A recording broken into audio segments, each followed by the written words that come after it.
উনি ওনার বাবা আজর, আমরা নাম জানি তো, মুরব্বীরা যারা অনেকে আমরা জানি। ইব্রাহিম আলাইহিস সালামের বাবার নাম আজর। ইব্রাহিম আলাইহিস সালাম উনি মানুষকে ঈমানের দাওয়াত দিতেছেন। দাওয়াত দিতে দিতে উনি ওনার বাবাকেও দাওয়াত দিচ্ছেন। তখনকার সময় মানুষ মূর্তি পূজা করত, উনার বাবাও মূর্তি পূজারী ছিলেন।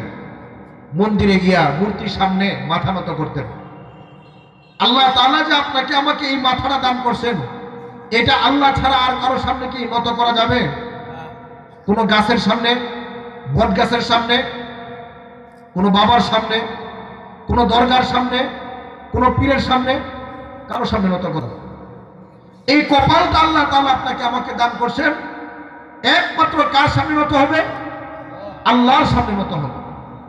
নূহ আলাইহিস সালাম, ইব্রাহিম আলাইহিস সালাম উম্মতকে দাওয়াত দিতে গিয়ে উনার বাবাকেও দাওয়াত দিয়েছেন।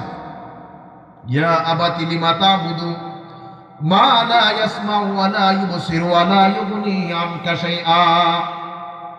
ও আব্বা, আপনি এমন জিনিসের কেন পূজা করেন যে জিনিসটা শুনতে পায় না, দেখতে পায় না?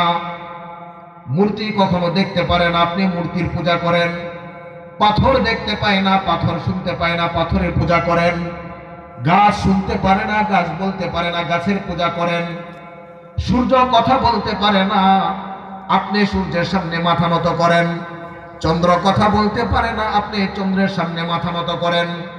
পাহাড় সাগর এগুলা কথা বলতে পারে না, মানুষকে সুখ দুঃখ দান করতে পারে না, অথচ আপনি ওই পাহাড় সাগরের সামনে গিয়া মাথা নত করেন।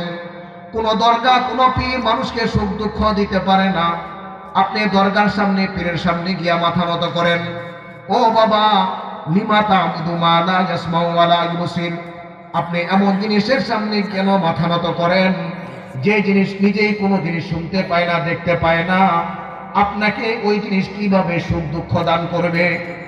লিমা তা'বুদু মা লা ইয়াসমাউ ওয়া লা ইউবসিরু ওয়া লা ইউগনি আনকা শাইআ। দুনিয়ার কোনো সুখের মালিক না, আখিরাতের কোনো সুখের মালিক না।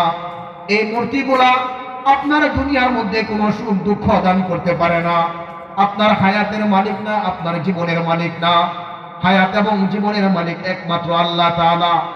এই মূর্তিগুলা আপনার সুখ দুঃখের মালিক না, জীবনের মালিক না, আপনার ধন দৌলতের মালিক না, আপনার কোনো কিছুর মালিক না। আপনার উপকার করতে পারে না, আপনার ক্ষতি করতে পারে না।